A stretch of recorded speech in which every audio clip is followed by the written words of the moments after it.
औज़ुबिल्लाहिमिनश्शैतानिर्रजीम बिस्मिल्लाहिर्रहमानिर्रहीम। Dear student, कैसे हैं? लेक्चर सीरीज का लेक्चर 10 हम स्टार्ट करने लगे हैं। लेक्चर सीरीज का लेक्चर 10 है। इसमें डेफिनेशन है एक इन्वोल्यूशन की। तो हम चेक करते हैं कि इन्वोल्यूशन कैसा एलिमेंट होता है। इन्वोल्यूशन की डेफिनेशन है बच्चों, ऐसा एलिमेंट जिसका ऑर्डर ट्रू हो उसे इन्वोल्यूशन कहते हैं। ठीक है, for all a belonging to G, अगर ए का ऑर्डर ट्रू है तो ए इज इन्वोल्यूशन। ग्रुप का वो एलिमेंट जिसका ऑर्डर ट्रू हो उसे इन्वोल्यूशन कहते हैं। सिंपल सी डेफिनेशन है कि कोई भी एलिमेंट जिसका ऑर्डर ट्रू है उसे हम क्या कहेंगे? इन्वोल्यूशन कहेंगे।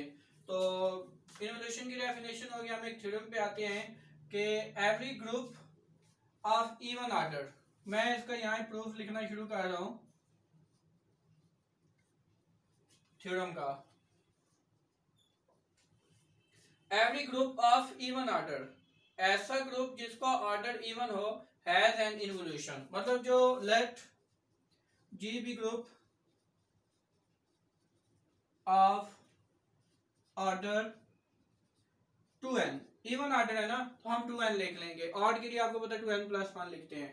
Late G be group of order 2n, और कंसीडर करते हैं जी हम कि ए जो है हम इसकी पार्टीशन बना लेते हैं, दो सेट में डिवाइड कर लेते हैं। X such that x square is equal to e and y set B बनाते हैं G y such that y square not equal to a, जबकि a यूनियन b ग्रुप के इक्वल है and a intersection b phi है। मतलब partition बना लिया हमने ग्रुप की कि ग्रुप का कोई भी एलिमेंट है या इसमें है या इसमें है, इन दोनों में कुछ कॉमन भी नहीं है। ओके, तो अब हम देखते हैं कि if b is equal to 5, अगर b एम्प्टी है तो इसका मतलब है कि सारे एलिमेंट a के हैं, a बराबर हो गया g के, this implies a is equal to g। और इसका मतलब है कि g ग्रुप है। g आपका क्या है? ग्रुप है, वो तो पहले ही हमें पता है। g में एक इन्वोल्यूशन आ जाएगी क्योंकि g का ऑर्डर 2n है, ठीक है, और इसमें आइडेंटिटी के अलावा कोई ना कोई एक एलिमेंट जरूर होगा। ये हम इस थ्योरम के ना बिल्कुल एंड पे ये बात डिस्कस करेंगे, तो इसलिए ना यहाँ आर्गुमेंट बस इतनी काफी है। कह देते हैं कि देन g हैज इन्वोल्यूशन। ठीक है, कि अगर b 5 है, हम कहते हैं कि if b not equal to 5, if b not equal to 5, इसका मतलब है कि b में कोई ना कोई एक एलिमेंट लाजमी होगा। तो हम कहते हैं कि let y belong to b, let y belong to b। इसका मतलब है कि अगर y b में है तो y इस तरह का होगा कि y का square not equal to identity. इसका मतलब है कि y not equal to y का इनवर्स, एक y इधर से उधर जाएगा।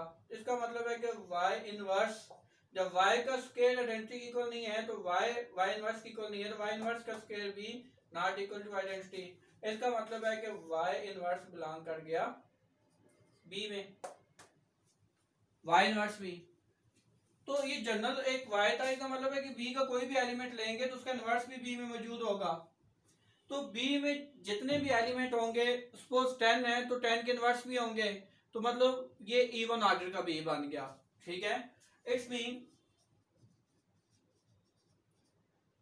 b is of even order. तो b का ऑर्डर क्या हुआ? a1 हो गया। अब हमें पता है कि ग्रुप का ऑर्डर क्या है, वो a का ऑर्डर प्लस b का ऑर्डर है, क्योंकि a और b उसके दो पार्टीशन हैं। ग्रुप का ऑर्डर आपको पता है कि वो इवन है, b का ऑर्डर भी इवन है। तो a का ऑर्डर क्या होगा कि ग्रुप का ऑर्डर इवन बने? तो a का इवन होगा तो ग्रुप का ऑर्डर इवन बनेगा। अगर a का ऑड है तो ग्रुप का भी ऑड हो जाएगा। इसका मतलब है कि order of a is even. अगर a का ऑर्डर इवन है, इसका मतलब है कि order of a greater equal to 2, मतलब मिनिमम दो एलिमेंट उसमें लाजमी होने चाहिए a में। चले एक एलिमेंट तो हम कह देते हैं कि ई बिलोंगिंग टू ए के ई का स्क्वायर ई के इक्वल आ गया। दूसरा कोई एक लाजमी एलिमेंट, मिनिमम 2 एलिमेंट होने चाहिए ना, एटलीस्ट एक एलिमेंट और होना चाहिए जिसका स्क्वायर उसी के इक्वल है। ठीक है, this implies e square is equal to a. चूंकि a is of even order, so A has at least one more element which is involution। कि अगर इसका ऑर्डर सिर्फ 2 ही है, मतलब मिनिमम इवन ऑर्डर कितना हो सकता है, 2 हो सकता है ना, ज्यादा से ज्यादा कितना भी हो सकता है। अगर 2 है तो एक एलिमेंट तो इसमें आइडेंटिटी है और दूसरा एलिमेंट कोई ना कोई एक जरूर होना है, एक तो इसमें आइडेंटिटी लाजमी होगी। ठीक है, क्योंकि आइडेंटिटी का स्क्वायर भी ई है लेकिन आइडेंटिटी इन्वोल्यूशन नहीं है। ठीक है, ऑर्डर 2 होना चाहिए ना, तो आइडेंटिटी का ऑर्डर 1 होता है हमेशा, तो एक एलिमेंट ऐसा होना चाहिए। तो सो जी हैज इन्वोल्यूशन, क्योंकि ए सबसेट था जी का, तो जब ए में इन्वोल्यूशन होगी तो जी में भी होगी। तो यही बात हमने यहाँ पे करनी थी कि अगर ए बराबर है जी के, तो वही बात इधर ये सेम वाली बात, अगर ए बराबर है जी के तो ए इवन ऑर्डर का होगा, और अगर ए इवन का ऑर्डर है तो कम से कम उसका मिनिमम ऑर्डर 2 या इससे ज्यादा होगा, एक आइडेंटिटी उसमें आएगी और एक कोई और एलिमेंट लाजमी आएगा जो इन्वोल्यूशन होगा। तो ये वाली बात भी मैंने एंड पे आके क्लियर कर दी। नेक्स्ट चलते हैं जी।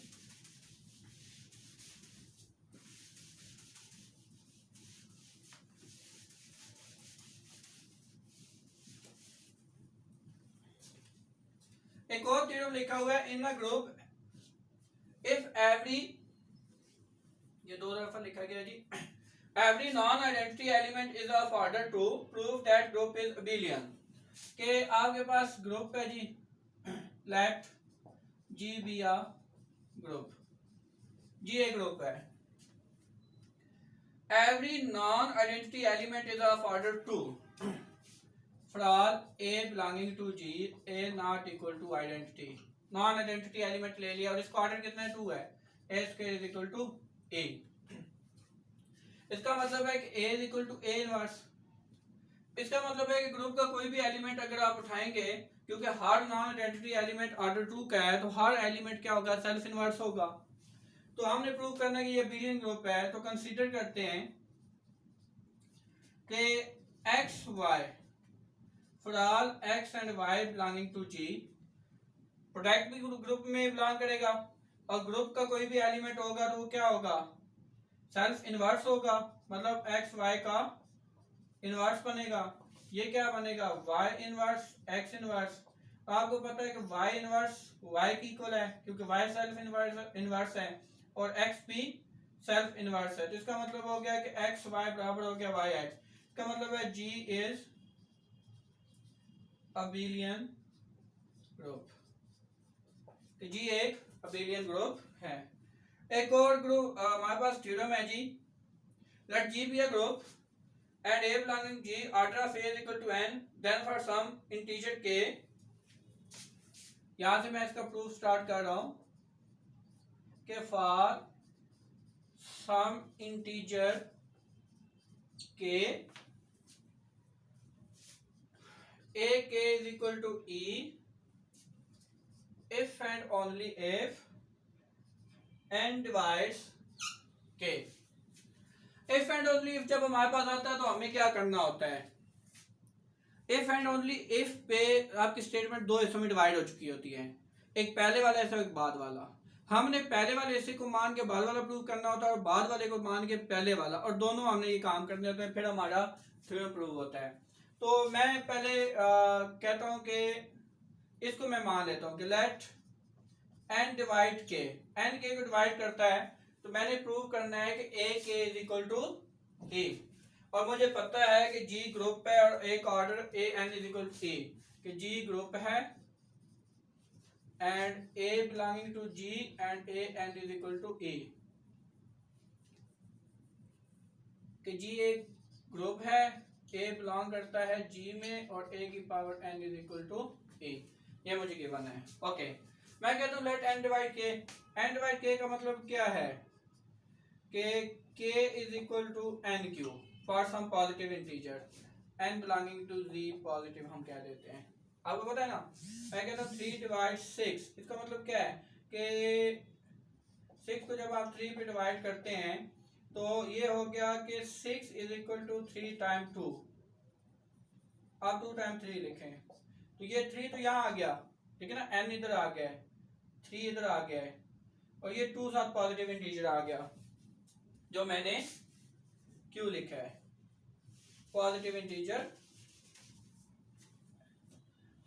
n डिवाइड k, तो k बराबर हो गया n q, q belonging to some positive integers. Okay, अब हम पुट करते हैं जी इसमें। तो आपको पता है कि हमने ये प्रूव करना है a k is equal to e, तो a k is equal to e, k की जगह आप क्या पुट करेंगे n q, a n q is equal to e, a की पावर n और q is equal to e, a की power n is equal to e, और ये आपका e is equal to e, ठीक है। और हमने इसको कहा हुआ था क्योंकि ये a k है तो हमारा a k is equal to e आ गया जो हमने प्रूव करना था। नेक्स्ट चलते हैं जी, हमने इसको माना कि n डिवाइड करता है k को, तो हमने प्रूव कर दिया कि a k is equal to e। अब हमने इसको मान के चलना है कि for some integer k a k is equal to e, और हमने प्रूव करना है n डिवाइड k, ठीक है। ओके, अगर n डिवाइड करता हो k को, सपोज ये k है, ये n है, ये क्यों क्वोशिएंट आ गया, ये कुछ रिमाइंडर आ गया, तो आप कैसे लिखते होते हैं कि n नॉट ओवर q लिखते हैं, ठीक है। डिवाइड जिससे कर रहे होते हैं वो नीचे लिखते हैं, क्वोशिएंट साइड पे लिखते हैं, रिमाइंडर ऊपर लिखते हैं। तो इसे हम लिखते हैं n क्यू प्लस r, जब ये लिखा हूँ 3 और 5, 5 3 15 plus 1 n q plus r। तो मैं k के लिए क्या लिख सकता हूँ कि मुझे अब प्रूव क्या करना है कि मान मैंने ये लेना है कि k एक इंटीजर है, a k is equal to e है, और प्रूव करना है कि n divide k, let k is equal to n q plus r, ठीक है। और r जो है वो आपका किससे लेस होगा, n से, रिमाइंडर हमेशा डिवाइडर से कम होता है। क्लियर होगी बात। नेक्स्ट चलते हैं जी,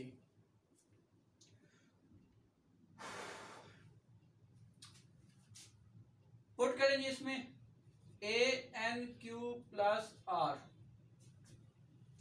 क्योंकि आपका a k है ना, ठीक है, तो मैंने उसकी जगह k की जगह पुट कर दिया a n q plus r is equal to e, और मैंने यहां से प्रूव करना है कि n डिवाइड करता है k को, तो a n q into a r is equal to e, a n q into a r is equal to e, ये तो आइडेंटिटी हो जाएगा, a r is equal to e, ये आइडेंटिटी हो गया, a r is equal to e, a r is equal to e।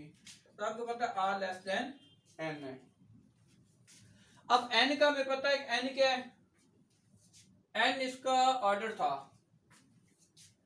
a n is equal to e, a belonging to d, और r n से छोटा है, तो a r is equal to e एक ही सूत्र में पॉसिबल है कि जब r इज इक्वल टू 0 हो, और अगर r 0 हम रखें तो इसमें 1 में पुट करें जी, ठीक है। ओनली पॉसिबल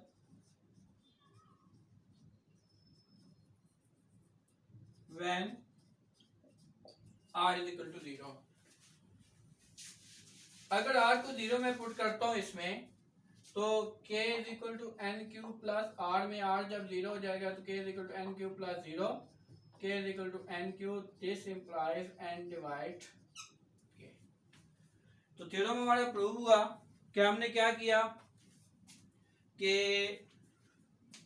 पहले हमने माना n डिवाइड करता है k को, तो हमने प्रूव कर दिया कि a k is equal to e, n divide करता है k को, तो k is equal to n q for some positive integer q, तो a k is equal to e, तो के की जगह हमने एन क्यूब पुट किया और हमने अपना रिजल्ट यूज करके सॉल्व कर लिया। नेक्स्ट हमने ये चीज मानी कि फॉर सम इंटीजर के ए के इज इक्वल टू ई और प्रूव करना है डिवाइड के। तो हमने के को लिखा एन क्यूब प्लस आर और आर लेस देन एन। तो इसमें हमने सिंप्लीफाई किया है, a r is equal to e आया हमारे पास, आर एन से छोटा है और उस पर आइडेंटिटी आ रहा है। तो ए की सूरत में जब आर जीरो हो तो हमने यहाँ पे आर जीरो पुट किया है, तो n k is equal to n q मतलब एन डिवाइड के आ गया हमारे पास। तो होप मैं आपको जो मेरा मकसद था कि ये 3 थ्योरम थे आपको समझा, 3 थ्योरम है जी, आपको समझा दिए मैंने और आपको समझ आ गई होगी। अगर किसी को कुछ पूछना हो तो वो कमेंट्स में ज़रूर डिस्कस कर लें मेरे से, या व्हाट्सएप पे मुझे ये नंबर लिखा हुआ है, मैसेज करके मेरे से डिस्कस कर सकते हैं। Thank you so much for watching the video को लाइक करें, शेयर करें, सब्सक्राइब करें चैनल को। खुदा हाफिज़, अपना ख्याल रखें।